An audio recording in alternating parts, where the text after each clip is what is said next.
ఓం ఓం శ్రీమాత్రే నమః.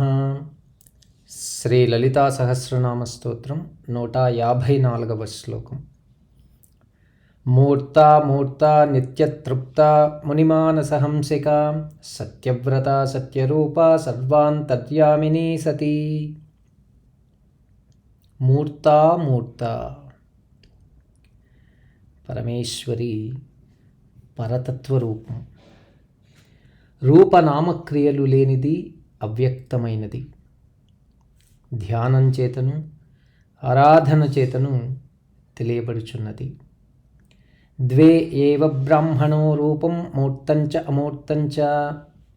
ఆరాధనచే పామరులు భక్తిని పెంపొందించుకొనుటకు అవకాశం కలదు. భగవంతునికి రూపనామక్రియలను కల్పించుకొని పూజించి తరించుట మూర్తి ఆరాధన. ధ్యానయోగం చేత జ్ఞానులు యోగులు భగవంతుని తత్వాన్ని మానసికంగా వివేచించి ధ్యానాన్ని చేయుదురు. పరమశాంతి తత్వమునే పరమాత్మ అని చక్కగా తెలిసి ఆనందిస్తారు, తరిస్తారు. వారికి రూపం అవసరం లేదు. అదే అమూర్తారాధన. భౌతికమగుమూర్తిలోనూ మానసిక భావనాగత అమూర్తంలోనూ ప్రకాశించున్నది జగన్మాత. ఓం ఐం హ్రీం శ్రీం మూర్తామూర్తాయై నమః. నిత్యతృప్త జగన్మాత కరుణామయి. శ్రద్ధాభక్తులచే తనకేమి అర్పించినను స్వీకరించి తృప్తిపడుతుంది. ఫలం, పత్రం, పుష్పం, కడకు నీరైనా సరే, కానీ భక్తి అవసరం. సర్వత్రా వ్యాపించినది, సర్వమును నడిపించున్నది, సర్వమునకు కారణముగు పరమేశ్వరికి పొందవలసినది ఏమీ లేదు. ప్రతినిత్యం తృప్తిని పొందునది. తృప్తి అనుదానికి రూపమగు అమ్మ నిత్యతృప్త. మంత్రము మనన శక్తిని పెంచుతుంది.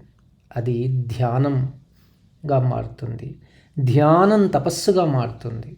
మంత్రం శక్తివంతమై శరీరంలో ఉండు జీవశక్తితో మమేకత్వం చెందుతుంది. ఇట్టి దశలో మాంసపిండం అగు శరీరం మంత్రపిండంగా మారుతుంది. ఆనందమయ స్థితి భావాన్ని పొందుతుంది. అదే బ్రహ్మానందం పరమసుఖదం అను ఆనందానుభవం. అదే నిత్యతృప్తి స్థాయి. అచ్చట పొందవలసినది కానీ గ్రహించవలసినది కానీ ఏమీ లేదు. బ్రహ్మానందమునకు రూపముగునది అమ్మ నిత్యతృప్తగా పిలువబడినది. ఓం ఐం హ్రీం శ్రీం నిత్యతృప్తాయై నమః. మునిమానసహంసిక. జ్ఞానానందమయం నిర్మలం అన్నదే పరతత్వం. పరతత్వ భావనే మానసికారాధన. మనస్సును నియమించి బుద్ధి సాయంతో సచ్చిదానందతత్వాన్ని చక్కగా వివేచించి ఆనందతత్వాన్ని అనుభవంలోకి తెచ్చుకునేవారు మునులు. మౌనంగా శరీరగత చైతన్యాంశాన్ని గమనించువారు మునులు. అట్టి మునుల మనస్సులే ఆనంద సరస్సులు. ఆనందానుభవ రూపమే హంస. ప్రాణశక్తికి మరో పేరు హంస. అందుకే అమ్మ మునిమానస హంసిక.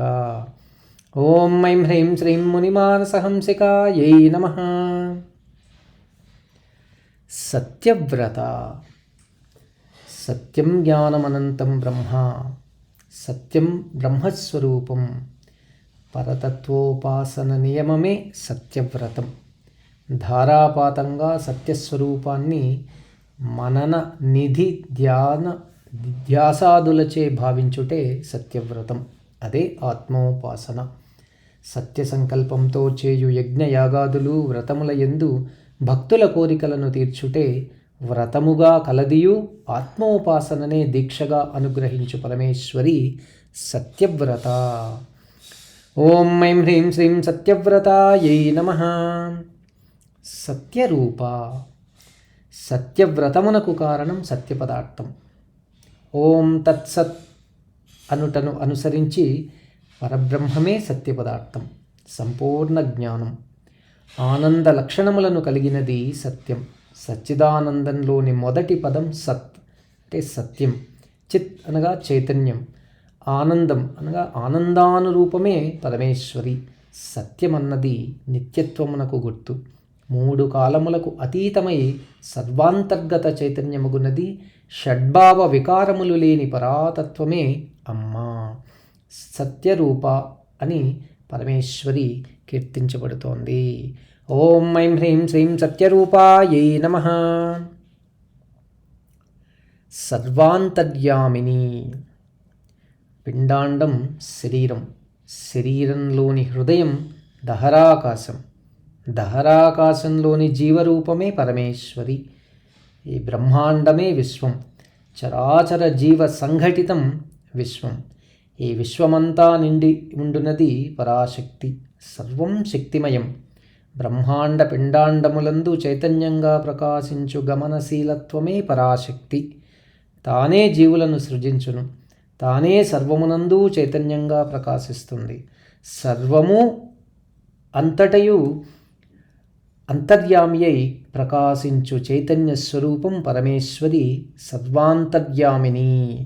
ఓం ఐం హ్రీం శ్రీం సర్వాంతర్యామిన్యై నమః. సతీ. సత్ అనగా సత్యం, సత్య పదార్థం బ్రహ్మతత్వం, పరబ్రహ్మ. సర్వాంతర్యామియగు బ్రహ్మయే సత్ శబ్దం చేత సూచించబడినది. సత్ పుంలింగమైనప్పుడు సతి అన్నది స్త్రీలింగమవుతుంది. సత్ పదార్థములో అంతర్లీనమగునది శక్తితత్వం. ఆ శక్తి స్వరూపమే సతి. సతీ, పార్వతి, గౌరీ, దాక్షాయణి, కాళీ, దుర్గా, లక్ష్మీ, లలిత మొదలగువారు సతులు. వీరి సమిష్టి రూపమే పరమేశ్వరి. పరమేశ్వరుని భార్య పార్వతికి సతి అను పేరు కలదు. పరమేశ్వరిని సతిగా నుతించుదురు. ఓం ఐం హ్రీం శ్రీం సత్యై నమః.